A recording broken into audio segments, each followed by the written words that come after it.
Hello दोस्तों, जय माता दी। मैं वैद्य ओम प्रकाश पटेल फ्राम उन्नाव अपने चैनल ओपी आयुर्वेदा में आप सभी मित्रों दोस्तों का स्वागत करता हूं। आज हम फिर आपके समक्ष एक नए टॉपिक के साथ उपस्थित हुए हैं। आज का हमारा टॉपिक है जो छोटे बच्चों के सांस फूलने की शिकायत होती है, जिसे पसली चलना या पांजर रोग कहा जाता है। उस रोग की आज हम आप लोगों को सुप्रसिद्ध दवा बताने जा रहे हैं। इस रोग की पहचान क्या होती है कि बच्चा हमारा जो है बार बार जल्दी जल्दी सांस लेने लगता है, उसको पेट में हौकन होने लगती है, सांस जल्दी जल्दी लेने लगता है, पसली चलने लगती हैं और उसके कफ की अधिकता हो जाती है, खांसी उसे बहुत ज़्यादा आने लगती है। श्वास नलिका अवरुद्ध होने के कारण ये रोग होता है। श्वास नलिका में जो है कफ बहुत ज़्यादा मात्रा में बन जाता है। इसी के कारण उस बच्चे को ये जो है पांजर की शिकायत हो जाती है, सांस फूलने की शिकायत हो जाती है। और ये जिस बच्चे को ये रोग लग जाता है वो बच्चे का रोग जल्दी खत्म नहीं होता। वही कई लोग बस वही अस्पताल चले गए और जब बढ़ी सांस तो इंजेक्शन लगवा दिया, दवा ले लिया, कुछ दिन ठीक रहा बच्चा, फिर उसके बाद हो जाता है। तो ऐसी शिकायत उसको बार बार बच्चे को हुआ करती है। जैसे ही सीजन बदलता है उसको शिकायत तब ज़्यादा होने की संभावना रहती है और ऐसे भी ठंडी के सीजन में ज़्यादा जल्दी जल्दी शिकायत इसको बच्चे को बन जाती है। बच्चे का इम्यून सिस्टम धीरे धीरे कमज़ोर हो जाता है और बच्चा रोगों से लड़ने के काबिल नहीं रहता है। और बच्चे को बार बार सर्दी जुकाम, खांसी, बुखार, टट्टी पड़ना, उल्टियाँ होना, दांत निकलने की तकलीफ, ये सभी तकलीफ़ों को ये दवाएं जो हम बताने जा रहे हैं आप सभी लोगों को, मित्रों को, ये सभी उपद्रव इस दवा के सेवन से मित्रों दूर होते हैं। तो प्लीज़ हमारे चैनल को ज़्यादा से ज़्यादा शेयर करिए ताकि हमारे जो अन्य भाई बंधु हैं वो हमारे इस बताए हुए नुस्खे का उपयोग कर लाभ उठा सकें। अपने मित्रों में शेयर करिए, दोस्तों में शेयर करिए, रिश्तेदारों में शेयर करिए ताकि जो भी बच्चे इस रोग से पीड़ित हैं वो सभी बच्चे हमारी इस बताई हुई दवा का उपयोग कर लाभ उठा सकें। क्योंकि हम 100% सफल और आयुर्वेदिक नुस्खे बताते हैं जो हम हजारों रोगियों पर अपने अस्पताल में, अपने औषधालय में हम हजारों रोगियों को देते हैं और हमारे जो है हजारों रोगी इस दवा से ठीक होते हैं। हम वही दवाएं आप लोगों को भी बताते हैं ताकि हमारी बताई हुई दवा का उपयोग कर सभी लोग लाभ उठाएं। हमारे चैनल को प्लीज सब्सक्राइब करते जाएं ताकि हर नया आने वाला वीडियो सबसे पहले पहुंचे आप तक। दोस्तों, हम आपको यकीन दिलाते हैं कि एक बार हमारी दवा का इस्तेमाल, हमारा जो हम वीडियो बना रहे हैं इस दवा का, एक बार हमारी दवा का किसी भी दवा का आप उपयोग करिए और देखिए कि हमारी दवा कैसी काम करती है। क्योंकि हम फ्रॉड कोई भी वीडियो नहीं बनाते हैं जिसकी हमारी बताई हुई दवा उपयोग करो और फायदा आपको न मिले, हम ऐसा नहीं करते हैं। जिस दवा से हमारे हजारों रोगी ठीक होते हैं हम वही दवा आपको भी बताना चाहते हैं कि आप लोग भी इस दवा का उपयोग कर लाभ उठाएं। क्योंकि हम आयुर्वेद को ज़्यादा से ज़्यादा जन जन तक पहुंचाना चाह रहे हैं मित्रों। हमारा एक यही उद्देश्य है कि सभी लोग आयुर्वेद अपनाएं और स्वस्थ रहें, मस्त रहें, अपने घर परिवार को स्वस्थ रखें आयुर्वेद के सहारे। तो आइए हम इस जो रोग हमने बताया है, पसली चलने का रोग जो बता रहे हैं, इस रोग की और भी लक्षण कुछ हैं। उन सभी रोगों के लिए हम एक दवा ये बताने जा रहे हैं। जो ये सभी दवाएं आपको मेडिकल स्टोर में उपलब्ध मिल जाएंगी दोस्तों। तो आइए जानते हैं और कौन कौन से रोगों में ये दवाएं काम करती हैं। ये औषधियां बाल रोगों में परम गुणकारी हैं और अनुपान भेद से या बच्चों के अनेक रोगों को दूर करती हैं। सर्दी, जुखाम, कफ, खांसी, बुखार, पतले दस्तों का होना, अपच, अजीर्ण, अरुचि, उल्टी होना, दांत उठने के समय होने वाले समस्त उपद्रव इसके सेवन से आराम होते हैं। सर्दी खांसी होने से बच्चों में पसली चलना, हब्बा डब्बा, कुकुर खांसी यानी बहुत ज़्यादा खांसी जिन बच्चों को आने लगती है, रात को सो नहीं पाते हैं, निमोनिया जिन बच्चों को हो जाता है आदि भयंकर रोगों से ग्रसित हो जाते हैं। ऐसी अवस्था में सर्दी जुखाम होते ही इस औषधियों का प्रयोग करने से ये उपद्रव नहीं होने पाते और पैदा हुआ उपद्रव दूर हो जाता है। इससे बच्चों के भोजन, दूध आदि का अच्छी तरह पाचन हो जाता है, जिससे बच्चे निरोग एवं हृष्ट पुष्ट हो जाते हैं। निरोगावस्था में यानी जो बच्चे बीमार नहीं हैं उन बच्चों का अगर भी इस दवा का दोस्तों सेवन कराया जाता है तो बच्चे जो है जल्दी जल्दी रोग ग्रसित नहीं होते हैं और बीमार नहीं होते हैं। ये दवाएं माता की तरह बच्चों की रक्षा करती हैं। दोस्तों ये जो दवाएं हम बता रहे हैं आपको, ये दवाएं माता की तरह बच्चों की रक्षा करती हैं। अब आप समझ जाइए कि ये दवाएं कितनी कारगर हैं, है ना। तो सभी लोगों को इन दवाओं का उपयोग करना चाहिए और अपने अपने बच्चों को स्वस्थ और सुंदर बनाना चाहिए। इधर उधर भागने की कोई ज़रूरत नहीं है, किसी भी डॉक्टर के पास जाने की कोई भी ज़रूरत नहीं है। दोस्तों आप अपने मेडिकल स्टोर चले जाइए, वहाँ से दवाएं ले आइए और मात्रा जैसे हम बता रहे हैं उस मात्रा के हिसाब से आप दवाएं ले करके बच्चे को खिलाइए। एलोपैथिक दवाएं बच्चों को खिलाने की, इंजेक्शन लगवाने की कोई भी ज़रूरत आपको नहीं है, क्योंकि एलोपैथिक दवा से बच्चे का रोग ठीक नहीं होगा, सिर्फ बच्चे को आराम मिलता है। हाँ, अगर बहुत ज़्यादा बढ़ा हुआ रोग है तो आप एलोपैथिक ले सकते हैं, करवा सकते हैं। पहले उसको एलोपैथिक से कंट्रोल कर लीजिए, उसके बाद आयुर्वेद की दवा इस्तेमाल करिए और 90 दिन में ये रोग जो है आपका समूल नष्ट हो जाएगा। दोबारा ये रोग कभी बच्चे को जीवन में नहीं होगा। मित्रों, ये हम आप लोगों के साथ दावा कर रहे हैं। और जो है अब आगे देखिए कि हम ये दवाएं जो बता रहे हैं ये दवाएं कौन कौन सी हैं। इन दवाओं को एक कॉपी और कलम लेकर के नोट कर लीजिए और इन दवाओं का उपयोग कर अपने अपने बच्चों को स्वस्थ और निरोग करिए। ये देखिए, सबसे पहली दवा है रस पीपरी। ये रस पीपरी 2.5 ग्राम की आती है, इसको 2.5 ग्राम की ले लीजिए। और एक आता है कुमार कल्याण रस, ये 5 टेबलेट की डिब्बी आती है, इसको ले लीजिए। और एक सीतोपलाद चूर्ण आता है, सीतोपलाद चूर्ण आप जो है 5 ग्राम ले लीजिए। सीतोपलाद चूर्ण 5 ग्राम ले लेना है।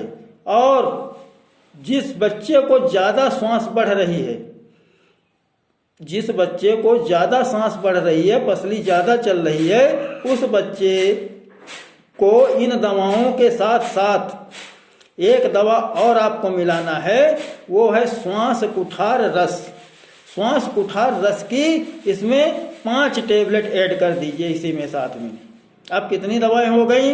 रस पीपरी हो गई, कुमार कल्याण रस हो गया, सीतोपलाद चूर्ण हो गया और श्वास कुठार रस की 5 टेबलेट हो गई। इन चारों दवाओं को एकदम बारीक कुट पीस लीजिए, एकदम बारीक महीन पीस देना है। ठीक, इतना पीस दीजिए कि सब दवाएं, चारों दवाएं एक रस हो जाएं। रस पीपरी 2.5 ग्राम की लेना है आपको, कुमार कल्याण रस 5 टेबलेट लेना है और सीतोपलाद चूर्ण 5 ग्राम लेना है और श्वास कुठार रस की 5 टेबलेट लेनी है। इन चारों दवाओं को आपस में इतना पीसिए कि एक रस हो जाए और इसकी बराबर बराबर 40 पुड़िया बना लेना है। ठीक है दोस्तों, बराबर बराबर 40 पुड़िया बना लेना है और एक एक पुड़िया सुबह और शाम, अगर रोग ज़्यादा बढ़ा हुआ है तो सुबह दोपहर शाम भी दे सकते हैं, और अगर रोग ज़्यादा बढ़ा हुआ नहीं है तो सिर्फ सुबह शाम इन पुड़िया जो दवाएं हैं इनको एक एक पुड़िया सुबह, एक पुड़िया शाम शहद के साथ चटाना है। बस इतना करना है आपको। और अगर बच्चे को ज़्यादा दिक्कत हो रही है तो इसी के साथ एक सिरप आता है जिसका नाम है इसको क्या कहते हैं कि बाल विकास सिरप ले लीजिए। अगर बाल विकास आपको नहीं उपलब्ध हो रहा है तो आप बालामृत ले लीजिए। ठीक है, अगर आपको बाल विकास नहीं मिल रहा है तो बालामृत ले लीजिए। इसकी एक एक चम्मच दवा बच्चे को सुबह और शाम देना है। जो बच्चे भोजन नहीं कर रहे हैं यानी कि दूध पी रहे हैं उनको भी देना है एक एक चम्मच, और जो बच्चे भोजन कर रहे हैं उनको भोजन के बाद देना है। इन दवाओं के और जो हमने बालामृत सिरप बताया है उस दवा के बीच का अंतर कम से कम मान के चलिए कि 1 घंटे का अवश्य होना चाहिए। बस आपको इतनी दवाओं का सेवन 90 दिन लगातार करना है। अगर बच्चे को खांसी ज़्यादा आ रही है, यानी बच्चा बहुत ज़्यादा खांस रहा है, उपन कर रहा है, तो एक सिरप आता है WT कफ सिरप के नाम से आता है। ये भी आयुर्वेदिक मेडिकल स्टोर पर आपको मिल जाता है। इसकी एक चम्मच आधा कप गुनगुने पानी में मिलाकर बच्चे को पिलाइए। अगर बहुत छोटा बच्चा है तो आधा चम्मच दीजिए, और अगर बड़ा बच्चा है तो उसे एक चम्मच ये दवा गुनगुने पानी में, आधा कप गुनगुने पानी में मिला दीजिए और बच्चे को पिला दीजिए। बस इतना ही आपको करना है। सीने में अगर कफ की ज़्यादा जकड़न महसूस हो रही है तो सीने में सेंधा नमक और घी की मालिश कर दीजिए। सेंधा नमक एकदम बारीक पीस लीजिए और घी में मिला लीजिए और उसकी पूरे सीने में यहाँ मालिश कर दीजिए। और मालिश करने के बाद हल्के हाथों से बस चुपर दीजिए और उसको जो है तवा में कपड़ा रख के उसके सीने की सेकाई कर दीजिए। बस इतना आपको करना है।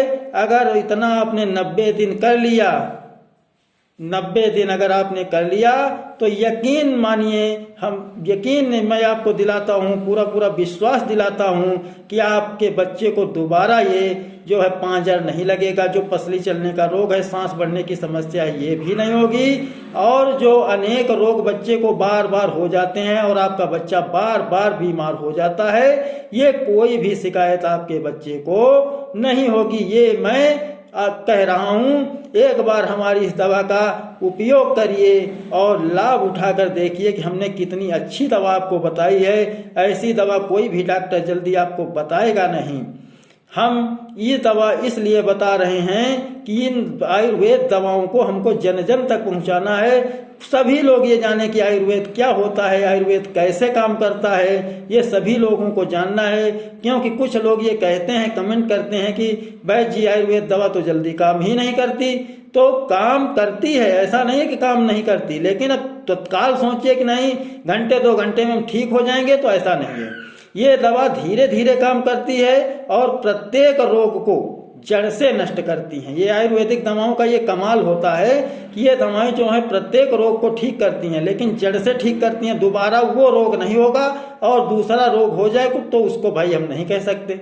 लेकिन जिस रोग की आप दवा करा रहे हैं, अगर आपने उसका कोर्स कर लिया तो वो रोग दोबारा आपको नहीं होगा। पथ्य और परहेज का पालन भी इसमें करना है। आपको बच्चे को ठंडा पानी नहीं पिलाना है, गुनगुना पानी पिलाना है बच्चे को। चावल अगर बच्चा नहीं खा रहा है तो बच्चे को चावल भी नहीं देना है, यानी सर्दी चीज़ें बच्चे को नहीं देना है। ज़्यादा तेल चिकनाई युक्त भोजन बच्चे को नहीं कराना है। और 90 दिन बच्चे को इन जो हमने ये जो दवाएं बताई हैं, अगर 90 दिन आपने इन दवाओं का सेवन बच्चे को करा दिया तो फिर आप समझ जाइए क्या होता है। आप ही समझ जाएंगे। जब आप करा लेंगे इलाज तो आपको खुद पता लग जाएगा। हमारे ज़्यादा कहने से तो कोई फ़ायदा नहीं है। तो हम अपने मित्रों, भाई, बंधुओं, माताओं, बहनों से एक बार ये निवेदन कर रहे हैं कि हमारी इस बताई हुई दवा का उपयोग करें और अपने बच्चे को जो रोग हो जाता है बार बार पसली चलने वाला, जिसे पांजर कहा जाता है हिंदी भाषा में, इस रोग को समूल नष्ट कर लें और ज़्यादा इधर उधर भागने की ज़रूरत आपको नहीं पड़ेगी। आपका बच्चा फिर से स्वस्थ, सुंदर और हृष्ट पुष्ट हो जाएगा और आपका बच्चा बार बार बीमार नहीं होगा। तो इसी के साथ हम आज का अपना ये वीडियो समाप्त कर रहे हैं। अगले वीडियो में फिर हम किसी नए टॉपिक के साथ आपके समक्ष उपस्थित होंगे। तब तक के लिए जय माता दी। खुश रहिए, मस्त रहिए अपने परिवार के साथ और माता रानी का ध्यान भजन करते रहिए। सुबह और शाम माता रानी का भजन ध्यान जरूर करिए, क्योंकि सबकी रक्षा करने वाली माता रानी ही हैं। और प्रत्येक औषधि को देने से पहले धन्वंतर देवता का नाम जरूर ले लीजिए, क्योंकि धन्वंतर देवता ही दवाओं के दाता हैं। तो सभी मित्रों को हमारी तरफ से माता जी की और हमारी तरफ से और माता जी की तरफ से जय माता दी, जय माता दी।